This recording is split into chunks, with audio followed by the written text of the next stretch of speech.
It started with something simple.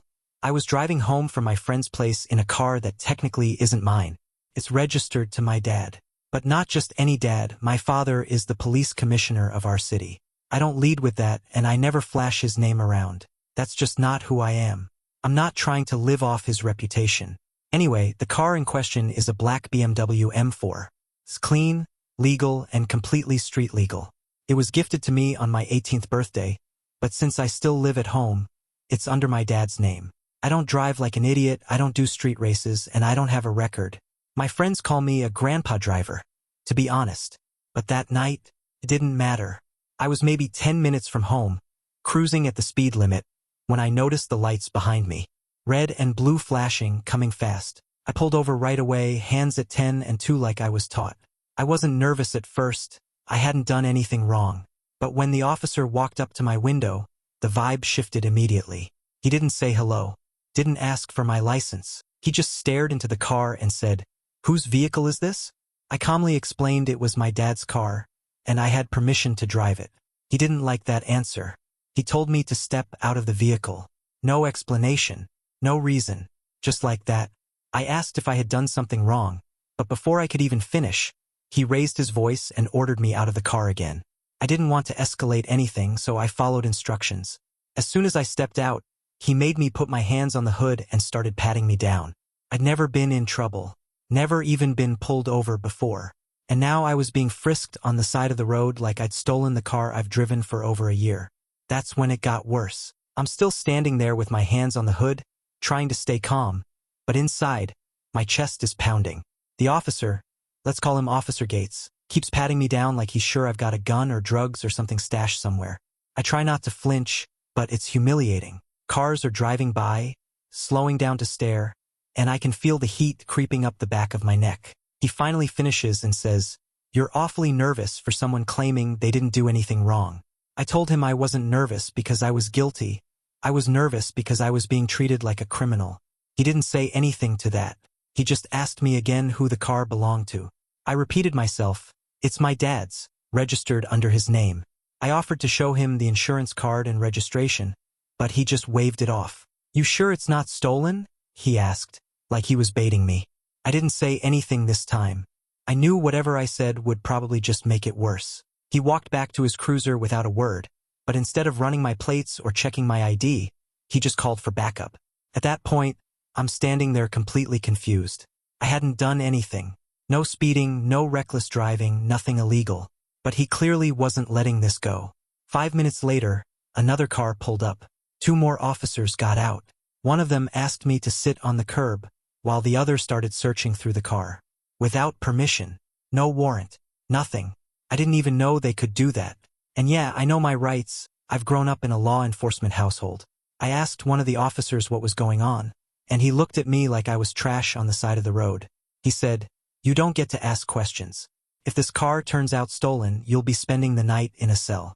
That was the first time I felt the anger start to build, because this wasn't just a misunderstanding anymore, it was personal. He looked at my skin, at my clothes, at the car I was in, and decided I didn't belong behind that wheel. He never ran my plates, never checked the tags, just assumed guilt. I pulled out my phone to call my dad. My hands were shaking a little, but I was done being quiet. That's when things started to unravel. Fast. The moment I unlocked my phone, Officer Gates snapped. He lunged toward me and shouted, "Put the phone down!" like I was reaching for a weapon. I froze. I held it up slowly and said I was just calling my father. He didn't care. He snatched the phone right out of my hand and tossed it on the hood of the car. Hard. I heard the clatter and prayed it wasn't cracked. "You don't get to make calls right now," he said, standing way too close. "You can explain yourself at the station." I could feel it, the shift. This wasn't about checking for a stolen car anymore. This was about control. He was trying to scare me, maybe even provoke me. I looked over at the second officer, hoping he'd say something. But nope, he just stood there, arms crossed, like this was all business as usual. I asked again, "What did I do wrong?" He didn't answer. Instead, he turned to his partner and said, "Let's get him cuffed and bring him in. We'll sort it out there." That was it. No explanation. No charges. Just, bring him in. That's when I lost it. Not in the way you think. I didn't scream. I didn't curse. I just said one sentence. You might want to run the registration first. Name on it is Commissioner Dennis Morales. Everything stopped. Gates blinked. The other officer uncrossed his arms. It was like the air had been sucked out of the night. He looked at me, then at the car, then back at me. His voice dropped an octave. Who did you say your dad is? Dennis Morales. Commissioner Morales. The man who runs your department. I swear, the color drained from his face. He didn't say anything for a long second. Just stood there, processing, while the other two officers suddenly started looking very interested in the car's plates. One of them walked over to the cruiser, muttering something into the radio. Officer Gates just stared at me, like he was trying to figure out if I was bluffing or not. I didn't move. I didn't say another word. Because now the tables were turning. A few moments later, the radio in Officer Gates' cruiser crackled. I couldn't hear everything, but I caught the words Commissioner Morales and vehicle confirmed. And just like that, the entire tone shifted. The officer who'd been quiet the whole time came back over with a suddenly polite look on his face. Sir, he said. Sir. The same guy who'd watched me get patted down without saying a word. Gates was still standing there, frozen, but now he looked nervous. His eyes were darting between me and his partner like he didn't know what to do next. He cleared his throat and said something about a miscommunication, then added, "We had a report about a similar vehicle involved in a robbery earlier today." Liar. I didn't say it out loud, but I didn't need to. There was no APB on the car. They never ran the plates before pulling me out. They never even tried. Gates was just trying to come up with something, anything, to justify what just happened. Then, the officer who'd confirmed the registration handed me my phone. It had a fresh scratch down the side. "I apologize for the inconvenience," he said, like this was a delayed pizza order or a spilled drink. I didn't respond. I was already texting my dad. 3 minutes later, my phone rang. I answered with one word, "Yeah." My dad's voice came through calm, but sharp. I didn't even have to explain much. He heard the way I sounded and asked where I was. I told him. I could hear him typing something in the background. Then he said, "Stay there. I'll handle it." When I hung up, I could feel Gates watching me. He must have known. He must have realized exactly how badly he'd messed up. The other officers were quiet now, avoiding eye contact, not saying much of anything. But the tension? It was thick. No one moved. Not even me. I stood right there, beside my car, heart still thudding. I wasn't scared anymore. Just angry. Not the kind of anger that explodes, but the kind that burns slow, heavy, deep. Because I knew what this was. I felt it. All of it. And they knew it too. 10 minutes later, a black SUV pulled up behind the cruisers. My dad stepped out, full suit, no smile. And the silence that followed was immediate. Officer Gates stiffened like he'd just seen a ghost. The other two tried to look busy, but you could tell they wanted to vanish. My dad didn't even glance at me first. He walked straight to Gates. Didn't raise his voice. Didn't yell. But the way he spoke, I've never seen a grown man look that small before. "What's the name on the registration?" my dad asked, calm but sharp. Gates muttered, "It's yours, sir." "Did you run the plates before pulling him over?" No answer. "Did you have probable cause?" Still nothing. "That's my son you had face down on a hood, officer. That's the same boy who's been through every youth program this department runs. He volunteers at the community center. No record. No warnings. Not even a parking ticket. So tell me again why you had 3 units detaining him for driving his own damn car."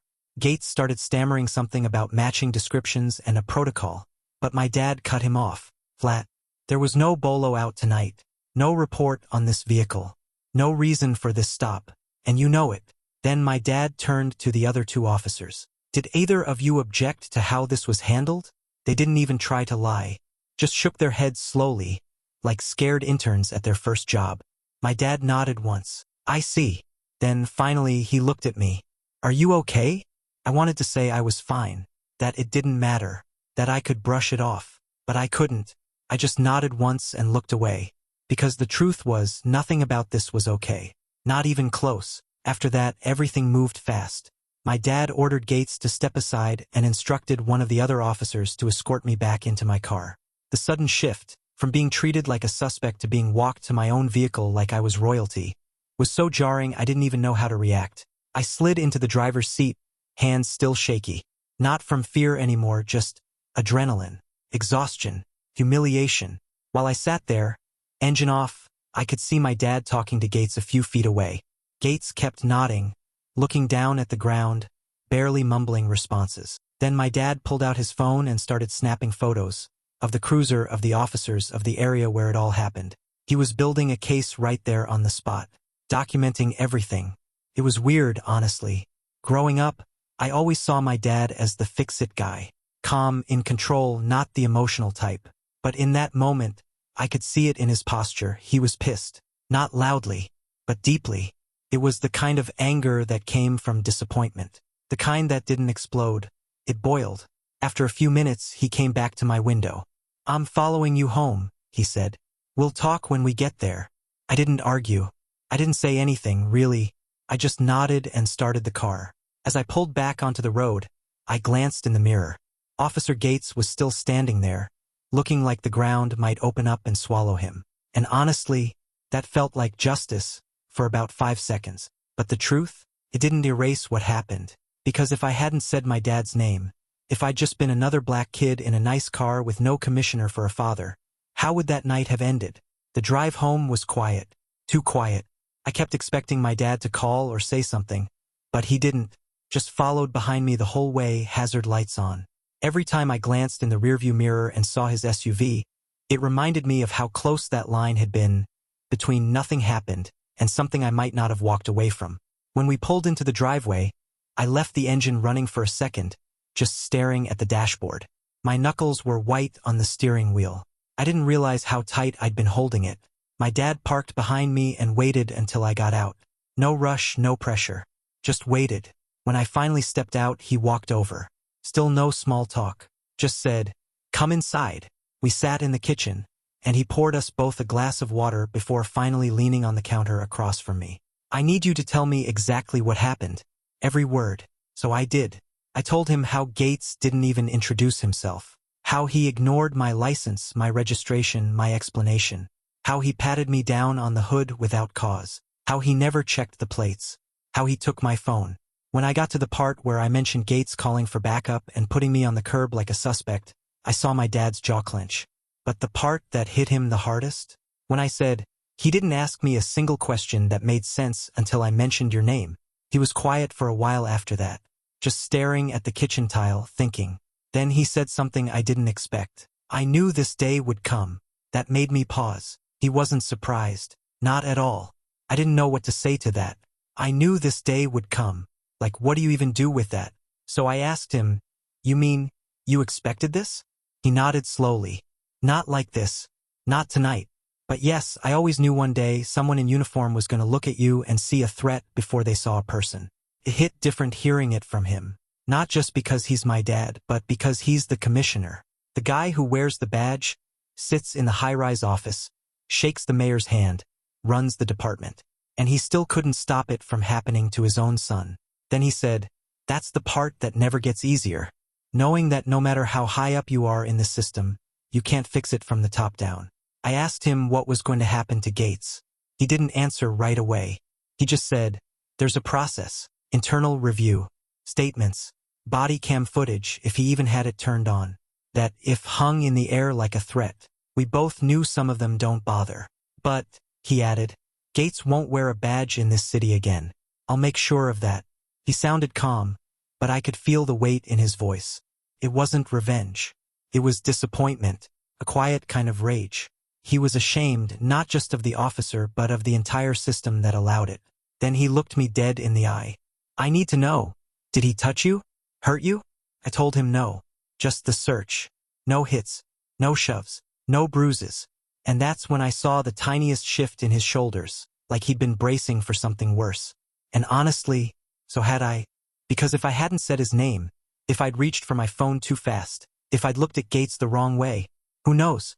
We sat in silence for a while after that. Not because there was nothing left to say, more like there was too much. I think both of us were trying to figure out how to move forward without pretending any of this was normal. Eventually, my dad stood up and said he needed to file an official report. He wanted my written statement. I told him I'd do it, but I wasn't sure it would matter. Not really. Guys like Gates, they get moved, reassigned. Maybe a slap on the wrist and a workshop on de-escalation before they're back on the street like nothing happened. My dad looked me straight in the eyes and said, "Not this time." And I wanted to believe him. I really did. But part of me still felt sick, because this wasn't just about one cop who made a bad call. It was about a system that gave him the confidence to act that way in the first place. To see a young black guy in a nice car and immediately assume stolen. To call for backup before asking a single real question. To take my phone. To try to scare me into silence. All without blinking. And the worst part? He probably would have gotten away with it, if not for my last name. If I had been anybody else with a dad who wasn't in charge, I might have spent that night in a cell. Or worse. I've replayed it in my head so many times since. What if I hadn't mentioned my dad? What if I'd tried to assert my rights? Refused to step out? Reached for my wallet too fast? The list of what-ifs never ends. And now I can't unfeel it. That moment when I saw him stop seeing me as a suspect and start seeing me as a problem for him. I wasn't human to him. I was a liability. A mistake. And even though my dad says he'll make sure Gates never works in the department again, that doesn't undo what I felt on that sidewalk. The next morning felt like a hangover. Not the kind from drinking but from emotional whiplash. My phone had blown up overnight. Word had already spread through my dad's department. Not because I said anything but because cops talk fast. One of my friends from school, whose uncle's a sergeant, texted me, "Dude, is it true you got stopped last night?" I didn't reply. I didn't want to become a story, but I was already one. By noon, someone from Internal Affairs called.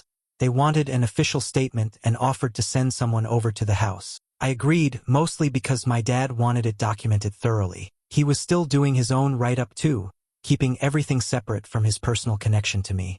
It was protocol, but I think he also wanted to do it right, for the record. For himself. The officer from IA showed up in plain clothes, super polite, super careful with his words. He kept saying things like, alleged misconduct, and potential procedural failure. Not once did he say the word profiling. But I did. I looked him dead in the eye and said, "If I was white, we wouldn't be having this conversation." He paused, just nodded and wrote it down. I don't know if it'll make it into the official report, but I said it anyway. After the interview, he left and my dad didn't say much. I think he was trying to give me space, but the silence between us felt heavier than before. Because now it was real. It wasn't just a bad night. It was a system that had turned on its own. On me. And yeah, I was lucky.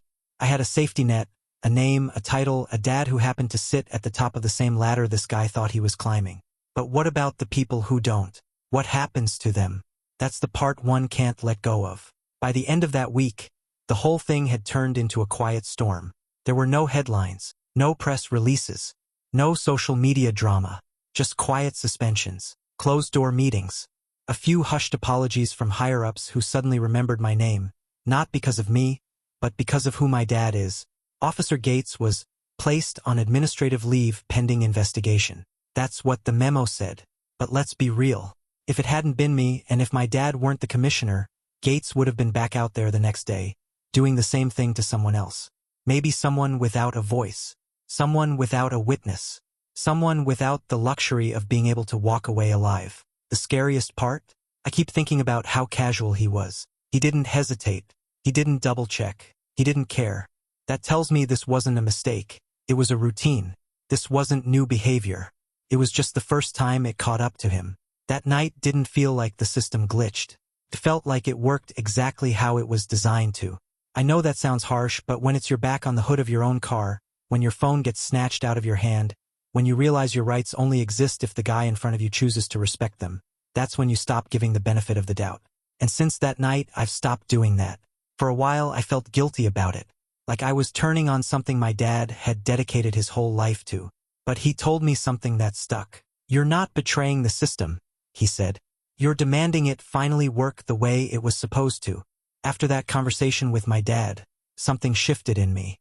I stopped waiting for someone else to fix it. I started speaking up, not just to friends, but in class, online, even at a community panel my dad invited me to. He wanted me to share what happened. Not because it made him look good. If anything, it reflected on how deep the cracks run, even under his watch. But because he knew this story wasn't just mine. It was everywhere, and too many people were still pretending it wasn't real. At that panel, I stood in front of a room full of officers, city officials, and local residents and told them exactly what it felt like to be profiled. To be treated like a criminal for existing in the wrong car with the wrong skin. I didn't sugarcoat it. I didn't hold back. I watched grown men shift in their seats. Some nodded. Some crossed their arms. But I saw it land. One of the officers came up to me after and quietly said, "Thank you. I've been on this job 15 years. And hearing it like that, from the commissioner's son, that hit different. I wasn't looking for compliments. I wasn't looking to make peace. I just wanted the truth to sit heavy in that room. Because that's what finally hit me. The system only changes when people inside it get uncomfortable enough to face what they've ignored. And if my voice made just one of them rethink the way they approach a traffic stop, then maybe something good could come from what happened. But even now, weeks later, I still can't walk to my car without feeling watched. I still tense up when I see red and blue lights. And I still have to explain to people why being one of the good ones doesn't protect you when someone already decided you're not. A few nights ago, I drove the same route home. Same car. Same streets. Same time. It wasn't intentional. I didn't even realize it until I passed that exact spot. The street light. The gas station just past the turn. It all looked exactly the same. But I wasn't. My hands tightened on the wheel without me thinking about it. My eyes checked every mirror twice. My foot hovered just above the brake, waiting, expecting it. The flash of lights, the knock on the window, the voice that didn't ask, it commanded. But nothing came. No one followed me. No one pulled me over. Still, I didn't breathe normally until I was back in my driveway. That's the part people don't get. It doesn't end when the officer backs off, or when the department says, "We're looking into it," or when your dad promises to make it right. The fear sticks around. It settles into your routines. It becomes part of your muscle memory. And worst of all, it makes you question yourself. I spent weeks wondering if I could have done something different. Been more calm, less calm. Not mentioned my dad's name. Mentioned it sooner. Stood up more. Said less.